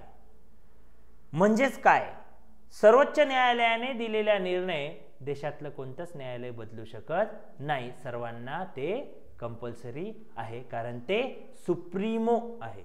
जजमेंट मधलं ते कोण आहे, सर्वोच्च आहे. कळलं? म्हणून सर्वोच्च न्यायालयाने दिलेले निर्णय उच्च न्यायालयावर, उच्च न्यायालयाच्या खाली कनिष्ठ वरिष्ठ सगळे जिल्हा जे काही असतील ते त्या सर्वांवर काय आहे, बंधनकारक आहे आणि बदलू पण शकत नाही. एव्हिडन्स किंवा प्रूफ म्हणून सर्व न्यायालयांमध्ये ते चालेल. काय चालेल, त्यांचं जजमेंट. जजमेंटची कॉपी वकील ठेवत असतात, माहिती आहे तुम्हाला. समजलं? झालं? याला एकेरी न्यायव्यवस्था म्हणतात. दुसरं, कनिष्ठ न्यायालयामध्ये आपली केस चालू आहे तर आपण अपील करू शकतो वरिष्ठ न्यायालयामध्ये. ठीक आहे, जिल्हा कनिष्ठ आणि वरिष्ठ. हे अटर्न संपला की आपण जाऊ शकतो हायकोर्टमध्ये, म्हणजे उच्च न्यायालयामध्ये. ते अटर्न संपल्यावर आपण सर्वोच्च न्यायालयामध्ये जाऊ शकतो. हे आपलं शेवटचं आशेचं किरण आहे. अशी लाईन दोरी अपीलाची सुद्धा एक आहे आणि जजमेंटची सुद्धा एक आहे. याला एकेरी न्यायव्यवस्था म्हणतात. जजमेंटची एकच, अपील करण्याची सुद्धा एकच लाईन दोरी आहे. समजलंय? त्याला एकेरी न्यायव्यवस्था असे म्हणतात. सर्वोच्च न्यायालयाच्या निर्णयानंतर कोणीच निर्णय देऊ शकत नाही, कोणीच निर्णय बदलू शकत नाही. फक्त 72 आर्टिकल दयेचा अधिकार. राईट? समजलं आहे? बाकी सर्व टेन्शन घ्यायचं काम नाही, कारण एकेरी न्यायव्यवस्थेचं सिस्टम आहे. झालं क्लिअर? ठीक आहे. आता याच्या व्यतिरिक्त काय आणखी राहिलेले आणखी काही वैशिष्ट्य बघूया. ठीक आहे. दुसरं वैशिष्ट्य म्हणा, टीका म्हणा, काय ते म्हणायचं. ठीक आहे. उसनवारी संविधान असं म्हटलं जाते ना. उसनवारीचे संविधान. उसनवारीचे संविधान. उसनवारीचे संविधान. आता हे एकदम लोकल शब्द वाटेल, त्याच्यापेक्षा लिहा विविध स्त्रोतांकडून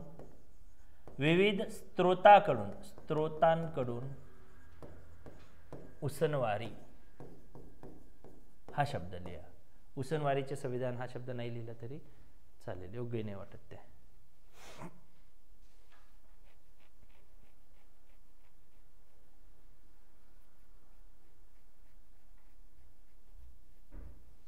झालं? विविध पहिला शब्द मलाही योग्य नाही वाटत आहे. उसनवारीचे संविधान नाही. हा शब्द विविध स्त्रोतांकडून उसनवारी हा शब्द बाबासाहेबांचा शब्द आहे. ठीक आहे. बाबासाहेबांनी अभिवादनाच्या सभागृहाच्या आपल्या भाषणामध्ये सांगितलं की मी अभिमानाने सांगतो, मला अभिमान आहे की मी जगातील 64 देशांच्या राज्यघटनेचा अभ्यास केला आणि त्या 64 देशांच्या राज्यघटनेमध्ये जे जे मला योग्य वाटते, जे जे माझ्या भावी भारतासाठी सुटेबल आहे ते तत्व मी त्यांच्याकडून उसने घेतले आणि आपल्या संविधानाला हवे तसे पाहिजे तसं जसं तसं नाही म्हटलं, हवे तसं पाहिजे तसं चेंज करून बदलून जोडलं. याचा मी अभिमान आहे मला की मी त्या संविधानाचा काय केला, अभ्यास केला आणि आपल्या संविधानाला निर्माण केलं. बाबासाहेबांचे शब्द आहे. म्हणून हा संविधानाचं वैशिष्ट्य बनलं की विविध स्रोतांकडून, कोणाकोणाकडून, Japan, Germany, Italy, Russia, Canada, America, England, Australia, Switzerland या देशांचा अभ्यास केला, या देशांच्या घटनांचा अभ्यास केला. समजलं आहे? येत आहे लक्षात? तेथे कसं स्ट्रक्चर आहे, लोकसभा राज्यसभा आहे की नाही, काय आहे, कसं सिस्टम चालते, राजा कशा, प्रजा कशा, प्रजेचे कर्तव्य, राजा न्यायालय कसं, सिस्टम कसं, काय कसं, या सगळ्या गोष्टींचा काय केला, अभ्यास केला आणि त्यातील महत्त्वाचे की पॉईंट्स काढून जे चांगले वाटले ते आपल्या संविधानाला जोडले. याचा मला सार्थ अभिमान आहे, असं मी अभिमानाने नमूद करतो. असे शब्द आहेत त्यांचे, कोणाचे, बाबासाहेबांचे. म्हणून आपण वैशिष्ट्य लिहिलं की विविध स्रोतांकडून. मुख्य स्रोत काय हो, मुख्य स्रोत हाच आहे की भारतीय संविधानाचं मुख्य उगमस्थान किंवा मुख्य स्रोत म्हणजे काय, ती म्हणजे भारतीय जनता. विचारलेला प्रश्न आहे. भारतीय संविधानाचं मुख्य उगमस्थान काय, तर भारतीय जनता हे उगमस्थान आहे. याचा अर्थ काय, संविधान निर्मात्यांनी जे काही संविधान निर्माण केलं आहे ते भारतीय जनता डोळ्यापुढे ठेवून संविधानाची निर्मिती केलेली आहे. समजलं? संविधानाची निर्मिती कशी केली आहे, भारतीय जनता डोळ्यापुढे ठेवून संविधानाची काय केली आहे, निर्मिती केली आहे. मुख्य उगम स्रोत. याच्या व्यतिरिक्त 1935चा भारत सरकारचा कायदा हा सुद्धा एक उगम स्रोत आहे.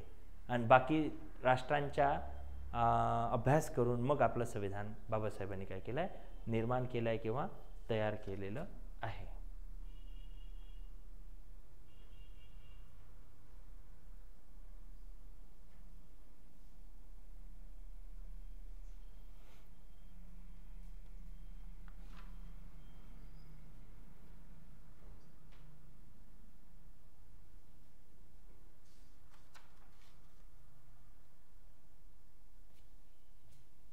काही बेसिक वैशिष्ट्य आहे, मला त्यात काही दम नाही वाटत, पाहिजे लिहितो. सार्वत्रिक प्रौढ मताधिकार. काय वाटतं याच्यामध्ये, सार्वत्रिक प्रौढ मताधिकार. मताधिकार म्हणजे मतदानाचा अधिकार. प्रौढ लोकांना वय वर्ष किती, 18च्या वरचे. आधी 21 होतं, आता 18 आहे. 18च्या वरच्यांना मतदानाचा अधिकार आहे. हे काय सांगायचं वैशिष्ट्य आहे, काही मजा नाही, दम नाही याच्यामध्ये. म्हणजे याचा अर्थ काय की ब्रिटिश काळामध्ये सुरुवातीला सर्वांना मतदानाचा अधिकार नव्हता, स्त्रियांना मतदानाचा अधिकार नव्हता. आता सर्वांना मतदानाचा अधिकार आहे. जो भारतीय नागरिक आहे, ज्याचं वय 18 आहे, ते कोणी मतदान करू शकते, शासनाचा सहभाग बनू शकते. सार्वत्रिक आहे, पब्लिकली आहे, सार्वजनिक आहे. काही वैशिष्ट्यात काही फारसा दम नाही. ठीक आहे, ठीक आहे. नाही तर काही देशांमध्ये काय, जातीनुसार मतदान, लिंगानुसार मतदान, समजलंय, धर्मानुसार मतदान, असं ॲटम आहे. ते वाचताना त्यांना आलं ना, पण आपण तसं नाही घेतलं, तर आपण सर्वांना, जात धर्म पंथ हे काही पाहायचं नाही, मतदान एक मतदान सर्वांना. मग समजलं आहे, ते वैशिष्ट्य बनलं. पुढे लिहा, आणीबाणीची तरतूद. बस झालं, काही एवढं. बाकी काही वैशिष्ट्य आहे पण त्यात काही दम नाही, मग काही घेण्यात फायदा नाही, उगाच ते थेअरी जमवण्यात अर्थ नाही. आणीबाणीची तरतूद. आता एक शेवटचं वैशिष्ट्य आहे, आपण ज्या लिहितो आहे आता. आणीबाणीची तरतूद अर्थात काय की शासन चालवत असताना, पहा, शासन चालवत असताना सरकारला खूप साऱ्या कठीणाई येतील, अडचणी येतील, जनतेमार्फत येतील किंवा काही इतर अडचणी येतील. पण शासन चालवत असताना जनतेला शिस्तीत ठेवणे आवश्यक आहे, नाहीतर जनता मस्ती करायला लागते. समजलं आहे? मग जनतेवर स्वशासन किंवा सुशासन किंवा शिस्त ठेवण्याचं माध्यम म्हणजे आणीबाणी. विनोबा भावेचं म्हणणं आहे, मी डायलॉग नाही मारला. कोणाचं म्हणणं आहे? विनोबा भावे. मग या जनतेला शिस्तीत ठेवण्याचं माध्यम, सुशासन ठेवण्याचं माध्यम म्हणजे आणीबाणी. म्हणून ज्या देशामध्ये आणीबाणी आहे तेथे अराजकतेला, अराजकता समजते ना, अंधाधुंदी अराजकता पसरणे, दंगल, मस्ती, जाळपोळ, लूटमार, याला अराजकता म्हणतायत. ठीक आहे? अन्याय, लोकांवर अत्याचार, याला अराजकता म्हणतायत. ठीक आहे? मग ह्या अराजकतेला जागा नसते, कारण इथं आणीबाणी नावाचा एक बढिया आयटम असतो. कुठून घेतलाय हे? हिटलर भाऊ. कुठून घेतलं? हिटलर भाऊचे तत्व आहेत. कुठून? German chancellor. समजलं आहे? मग जर्मनीमध्ये अशीच परिस्थिती आली की इमर्जन्सी लावली, फटकारा, विषय संपला. समजलं आहे?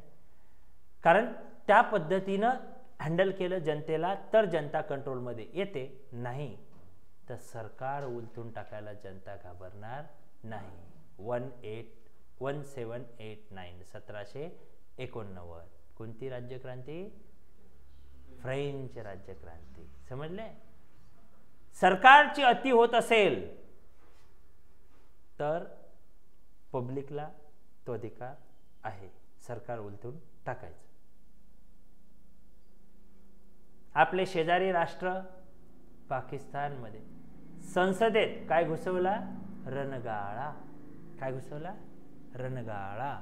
ते क्रिकेटवाला ते इम्रान, काय ते इम्रान पंतप्रधान इम्रान खान, ते इम्रान भाऊ. हां, मी तसेच नाव लक्षात ठेवणार आहे, पर्याय नाही. तर ते इम्रान भाऊ त्यांच्या पक्षाचे पंतप्रधान होते तेव्हा रणगाळा घुसवला. कुठे? पार्लमेंट, पायऱ्यावरून. No tension. म्हणजे कोणाच्या ताब्यात आहे सरकार? लष्कराच्या ताब्यात आहे. कोणाच्या? लष्कराच्या. म्हणजे जनतेवरही वचक कोणाचा? लष्कराचा. सरकारवरही वचक दबाव कोणाचा? लष्कराचा. How we can say that this is the democracy आहे का ही? लोकशाहीमध्ये असं असते का? आपलं मिलिटरी फौज जाते का सरकारच्या विरुद्ध? शक्यच नाही. कारण तिन्ही दलाचा प्रमुख आहे कोण? राष्ट्रपती. राष्ट्रपतीच्या आदेशाशिवाय तिन्ही दलातला एकही दल काम करू शकत नाही. समजलं? आणि जर उलट झालं तर नौदलाने, लष्कराने, सगळ्यांनी जर राष्ट्रपती भवनावर हल्ला केला तर असं झालं पाकिस्तानमध्ये. आता समजलं? आता कळलं काय म्हणायचं? ठीक आहे. चला, आपलं शेजारी दुसरं राष्ट्र मिस्टर श्रीलंकावालं. काय झालं श्रीलंकेत?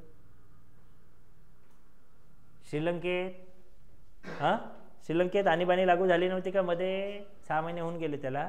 पण काय झालं? जनता घुसली सभागृहामध्ये, राष्ट्रपतीच्या घरी राहायला लागली, त्यांच्या डब्यातले खायला लागली. पाहिलं नाही का तुम्ही ते फोटो व्हिडिओ? आपल्या इथं त्यांनी थोडंसं लगेच 2 दिवस आल्यानंतर बॅन मारलं ते, नाही तर आपल्या इथं असं काय होऊ शकते, भीती वाटली असेल सरकारला. पण पेपरला तर येत होतं ना, प्रसार माध्यमांच्या माध्यमातून. डिजिटल मीडियावर बॅन केलं, पण बाकी आलं ते त्यांचा मीडियाच हॅक केला त्यांचं. ते येऊच नका देऊ इकडं काही. बंद. कोणी असे माकडासारखे चढून राहिले त्या राष्ट्रपतीच्या सभागृहात, झोपून राहिले तिथं, बनवून काही खाऊन राहिले, मॅगी बनवली कोणी, काय म्हणजे विचार करा.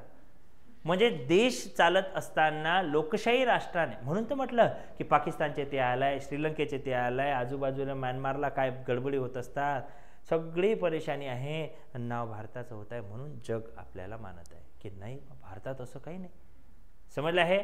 भारतात असं काही नाही. भारतात एकदम स्थिरता आहे. समजलं आहे? जाणारच आहे. मारायला लोक आल्यावर जाणारच आहे पडून. मग कुठं जाईल ते राजपक्षवाले, मेंदा काय ते राजपक्ष, ते राजघराण्यातले लोक आहेत ते. तिथं 15 मिनिटे कसा त्याचा तो हेच घरच्या घरीच आहे. शासनच घरी चालून राहिलं. त्यांची मागणी आहे की डेमोक्रेसी घ्या. राजघराणा आहे ना तिथं. मग पिढ्यानपिढ्या याचा मुलगा, मुलाचा मुलगा, आईचा वडील, वडीलचा हेच घरच्या घरीच चालू आहे सरकार. 20-40 लोक. असं चायनामध्ये झालं होतं एकदा. पण चायनीज सरकारने काय केलं, तिथं लाल चौक म्हणून आजही ते चौक आहे, सगळ्या लोकांना त्या चौकात उभा करून धर मारून टाकलं. रक्ताचा सळा त्या चौकात. म्हणजे ज्यांनी उठाव केला, आंदोलन केला त्या चौकात, त्या लोकांना बोलावून खत्म केलं. तेव्हापासून चायनाचे लोक सरकारच्या विरुद्ध नाही जात. खरंच नाही जात. समजलं आहे? त्यात आपले बौद्ध भिक्खूही होते तिथे मरणाच्या त्या याच्यामध्ये. समजलं आहे? म्हणजे सांगायचं तात्पर्य काय, चायनामध्ये जे काही कम्युनिस्ट पक्ष आहे, त्या कम्युनिस्ट पक्षाचे 20-40 लोकांची जे सुरुवातीचे बोळे आहे, त्यांचेच मुलाचा मुलगा, मुलाचं हे तेच ते लोक सत्ता चालवत आहे. पण तिथं शांतता आहे. पण तिथला प्रॉब्लेम काय आहे, सरकार म्हणेल तसं, सरकारच्या विरुद्ध नाही. ते कोणत्या डॉक्टरला त्याने वॅक्सिन काढलं होतं, त्याला जेलमध्ये टाकून दिलं, माहिती आहे तुम्हाला? ते माहिती आहे, समजलं आहे? कोरोनाच्या दरम्यान ते वाचलं असेल तुम्ही कधी. सांगायचं तात्पर्य काय की सरकारच्या विरुद्ध जाऊन चायनामध्येही कोणी काम करू शकत नाही. ठीक आहे, सरकार त्यांच्यावर तुरंत हे करेल. म्हणजे तिथं पॉलिसी इम्प्लिमेंट करते सरकार, म्हणजे तयारी करते सरकार आणि लागू करते सरकार. म्हणजे सेंट्रलाइज पॉलिसी, म्हणजे एक केंद्री धोरण. इथं काय डिसेंट्रलाइज पॉलिसी आहे. खेड्यातला माणूस सांगेल की मला घर पाहिजे, कोणाला सांगेल? ग्रामपंचायतला. ग्रामपंचायत पंचायत समितीला पाठवेल की माझ्या गावात 10 लोकांना घर पाठवेल पाहिजे. अशा 10 ग्रामपंचायती सांगेल की आम्हाला घर पाहिजे, म्हणजे 100 घराचा आकडा येईल पंचायत समिती. पंचायत समिती अशा 10 पंचायत समिती एकाच जिल्हा परिषदेला सांगेल की आम्हाला घर पाहिजे. ठीक आहे, मग जिल्हा परिषद राज्याला सांगेल की माझ्या जिल्ह्यात एवढे घरं पाहिजे रे भाऊ. मग राज्य सांगेल केंद्राला किंवा असं. याला म्हणतात डिसेंट्रलायझेशन. म्हणजे सत्ता कोणाच्या हातात आहे? जनतेच्या हातात आहे. ना आपल्याला त्या इंग्लंडसारखं, आपल्या श्रीलंकेसारखं, ना चायनासारखं, ना पाकिस्तानसारखं. म्हणून आपल्या लोकशाहीचा झेंडा सर्व जगावर फडकत आहे. त्याचं कारण हे आहे की आपल्या इच्छेमुळं जे रोल आहे, जे संविधान निर्मात्यांनी संविधान तयार केलं आहे ते एवढं स्ट्रॉंग आहे की त्याला पाहायचं काम नाही. फक्त हाच एक डब्बा आहे. कुठं गेलं ते? 1976 42वी घटना दुरुस्ती, मिनी कॉन्स्टिट्यूशन. त्यामुळेच गडबड झालेली आहे. पण ते झालं नसतं तर देशही जागेवर आला नसता. खूप साऱ्या आहे गोष्टी. ठीक आहे, नाही तर माफियांचं राज्य राहिलं असतं. तेही बरोबर आहे इंदिरा गांधींचं, त्यांचंही चुकलं नाही. पण त्याचा फायदा आता BJP किंवा येणारे आगामी पक्ष काय उचलेल, कसा उचलेल आणि काय संविधानात बदल करतील आपण सांगू शकत नाही. अपेक्षा एवढीच करायची की फक्त मूळ ढाच्याला बदलू नका आणि संविधान कायम ठेवा. मग मध्ये आणलं संविधान बचाव आंदोलन, ऐकलं तर मध्ये देश बचाव, काय ते पैदल रॅली राहुल गांधींची काय ते. ठीक आहे, सांगायचं भारत जोडो. हा, सांगायचं तात्पर्य काय की सार्वत्रिक मताधिकार किंवा आणखी जे जे काही वैशिष्ट्य असतील ते वैशिष्ट्य नॉमिनल आहे, त्याचं काही टेन्शन घेऊ नका. काय सांगितलं वैशिष्ट्य मी आता? आणीबाणीचे तरतूद. की ज्या ज्या वेळेला इमर्जन्सीची गरज भासेल, ज्या ज्या वेळेला देश आपला मार्ग भटकेल किंवा ज्या ज्या वेळेला देशात सुशासनाची गरज भासेल त्या त्या वेळेला आम्ही काय करणार? इमर्जन्सी लावणार. राष्ट्रीय आणीबाणी, आर्थिक आणीबाणी, घटक राज्यात्मक आणीबाणी, ज्याला राष्ट्रपती राजवट म्हणतात. ठीक आहे, आर्टिकल 352, 356, 360 असे वेगवेगळे आर्टिकल्स आहे. यानुसार आम्ही आणीबाणी लावून देशात शिस्तता, शांतता आणण्याचं काम करतो. झालं वैशिष्ट्य. बोला पुढे. संघराज्य व्यवस्था पहिलं वैशिष्ट्य एकच राहतो. लिहिलं आहे ना आपण, नाही सर, नाही सुरुवातीलाच लिहिलं ना. वैशिष्ट्यामध्ये नाही लिहिलं का? हां, संघराज्य व्यवस्था. हो, भारत एक संघराज्य आहे. Union of nation he concept सांगितलं मी तुम्हाला, मला सांगितल्यासारखं आठवत आहे. हां, की भारत हे एक संघराज्य असेल. या संघराज्यामधून इतर राज्यांना असं फुटून निघण्याचा अधिकार नाही. अमेरिकन संविधानासारखं, अमेरिकन संघराज्यासारखं. आपलं संघराज्य हे कोणत्या कराराने एकत्र आलेलं नाही, तर विचारधारेने एकत्र आले आहे. आणि तो विचार म्हणजे कोणता? न्याय, स्वातंत्र्य, समता, बंधुता या विश्वासाने. आणि विचार कोणता? तर एकता, एकात्मता, अखंडता आणि बंधुता. समजले आहे? बोललो आहे याच्यावर आपण. या विचारधारेने आपण काय आलो? एकत्र आलो. आणि भारतीय संघराज्य हे अबाधित ठेवणे हे प्रत्येक जनमानसाचं कर्तव्य आहे. म्हणून भारतीय संघराज्याचं एकात्म संघराज्य हे वैशिष्ट्य आहे. पण संघराज्याला थोडं मग ती काय केल्या जाते ना, संघराज्याला थोडं झुकतं माप दिलं बा. म्हणजेच काय, सेंट्रल गव्हर्नमेंटला खूप पॉवर दिले, स्टेटला काही पॉवर नाही. न्यायव्यवस्थाही त्यांच्या ताब्यात, हेही त्यांच्या ताब्यात, तेही त्यांच्या, स्टेट फक्त फॉर्मॅलिटी म्हणून आहे. पण ते टीका करून आपलं काही पोट भरणार नाही, ते काही करूही नका. आणि त्याच्यावर तुम्हाला असे काही प्रश्नही येत नाही. पण जे येतील समजा ते आपण घेऊ, त्याच्यामधलं महत्त्वाचं. ठीक आहे. आता याच्या व्यतिरिक्त काही वैशिष्ट्ये काय सांगतील? त्रिस्तरीय सरकार, की सेंट्रल गव्हर्नमेंट, स्टेट गव्हर्नमेंट आणि स्थानिक स्वराज्य संस्था, हे एक वैशिष्ट्य आहे. सहकारी संस्था, कोऑपरेटिव्ह सोसायट्या, हे एक वैशिष्ट्य. असे भरपूर सारे वैशिष्ट्य आहे. त्या वैशिष्ट्याच्या भानगडीत काही पडू नका. पुढे लिहा. भारतीय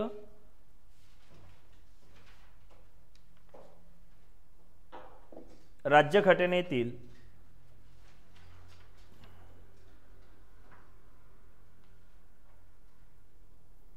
महत्वपूर्ण भाग,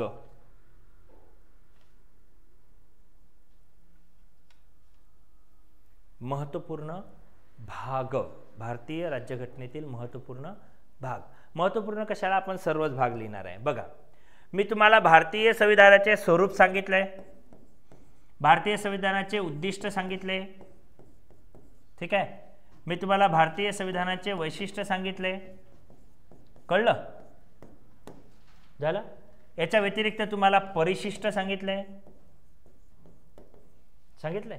याच्या व्यतिरिक्त आपण आता काय बघितलं, वैशिष्ट्य बघितलं, परिशिष्ट या स्वरूपातच बघितलं. आता आपण बघणार आहे भाग. भागाच्या आतमध्ये असतात कलम, कलमाच्या आतमध्ये असतात पोटकलम. आता हा विषय नंतर, पहिले भाग अभ्यासू, फक्त टायटल लिहू फक्त, ठीक आहे. ऐका, लिहू नका, घाई नका करू. हे भागाचं काय करू आपण, टायटल लिहू. किती भाग सांगितले भारतीय संविधानामध्ये, मूळ संविधानात 22. आता किती आहे, 25. तर हे 25 भाग आपल्याला लिहायला लागतील की नाही, ठीक आहे. मग भाग 1 हे कलम, भाग 2 ते कलम, त्याचं टायटल हे आहे, त्याचं टायटल ते आहे, त्याचं टायटल हे आहे, ठीक आहे. साध्या भाषेत भाग म्हणजे काय, संविधान नावाचं एक पुस्तक आहे, जसं तुमच्या शाळेचं एखादं मराठी ग्रामरचं कोणत्या तरी विषयाचं एखादं पुस्तक आहे. पुस्तकाच्या आतमध्ये पहिला धडा, दुसरा धडा, तिसरा धडा, असे 10-12 धडे असतात.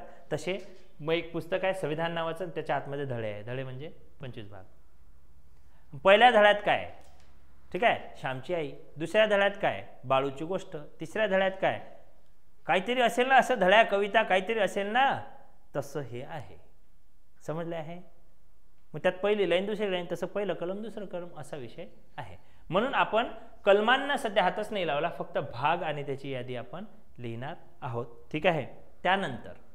त्यानंतर परिशिष्टता आधीच लिहिले. त्यानंतर आपण इतर राष्ट्रांकडून काय काय आपल्या संविधानामध्ये ॲज इट इज स्वीकारलं आहे ते लिहूया, आणि मग आपल्या कलमांकडे वळू. म्हणजेच भाग लिहित असतानाच आपण त्याच्यामध्ये एंट्री करूया, ठीक आहे. भागांचा फक्त एक चार्ट बनवायचा आहे. पटपट लिहा, लिहा. भाग पहिला, संघराज्य व त्याचे कार्यक्षेत्र. भाग पहिला, बघा, पहिलं परिशिष्ट काय अक्षय, थांबा लागेल वाटतं सरळ. भाग उद्याला बघू आपण, ठीक आहे, उद्याला बघू. काय पहिलं परिशिष्ट, कलम, दुसरं जाऊ दे. पहिलं काय सांगितलं आता तुम्ही, परिशिष्ट, शेड्यूल, अनुसूची, संघराज्य व त्याचा भूप्रदेश, कलम 1 ते 4. आणि पहिला भाग त्याचा भूप्रदेश, कलम 1 ते 4. म्हणजे पहिला भाग पहिलं परिशिष्ट कॉमन, पहिला भाग पहिलं परिशिष्ट कॉमन, काल सांगितलं. दुसरं परिशिष्ट शिकवलं ना, बोला पटापट. दुसरं परिशिष्ट, घटनात्मक पदांसंबंधी वेतन, सेवा शर्ती, भत्ते, विशेषाधिकार, अलाना फलाना. कोणते कोणते घटनात्मक पद, राष्ट्रपती, उपराष्ट्रपती, पंतप्रधान येणार नाही, राज्यपाल, मुख्यमंत्री येणार नाही, राज्यपाल, नंतर लोकसभा अध्यक्ष, उपाध्यक्ष. मी तुम्हाला सांगितलं कुठून कसं यायचं, सेंट्रल निपटायचं, स्टेटमध्ये येऊन जायचं. झालं. न्यायालयाचे मुख्य न्यायाधीश, इतर न्यायाधीश, सर्वोच्च न्यायालयाचे, उच्च न्यायालयाचे मुख्य न्यायाधीश, इतर न्यायाधीश. आणखी झालं. परिशिष्ट तिसरे, शपथांचे नमुने. कोणी कशी शपथ घ्यावी याचे सॅम्पल दिलेले आहे तिथे, ठीक आहे. मग काय सांगितलं शपथांच्या नमुन्यामध्ये, काय सांगितलं, राष्ट्रपती, उपराष्ट्रपती, केंद्रीय मंत्री, कॅबिनेट मंत्री, राज्यमंत्री, न्यायाधीश, कोणी कशी, सगळे आले. मग याच्यात पंतप्रधान पासून सगळे आले. कोणी कशी शपथ घ्यावी याचे सॅम्पल. चौथं परिशिष्ट,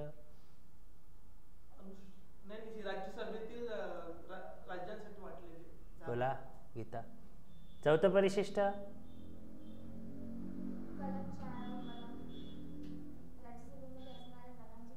पाहून तर कोणी सांगेल रे.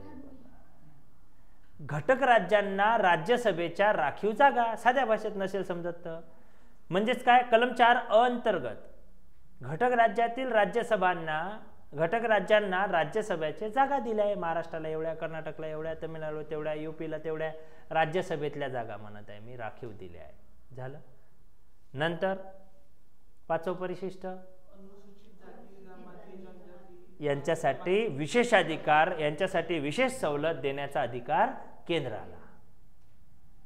6वं परिशिष्ट काही राज्य आहे त्या राज्यांसाठी आदिम जमाती, प्राचीन जमाती, मागास जमाती यांच्यासाठी केंद्राचे विशेष तरतूद, विशेष त्यांच्यावर लक्ष. 7वं परिशिष्ट सूच्या, केंद्र सूची, राज्य सूची, समवर्ती सूची. 8वं परिशिष्ट भाषा, किती होत्या? 14. किती आहे? 22. शेवटची भाषा 96वी घटना दुरुस्ती. सिंधी हिंदी भाई भाई पहा ना, काहीतरी काय असेल ना. हा, लास्ट लँग्वेज कोणती ऍड केली? ओडिया.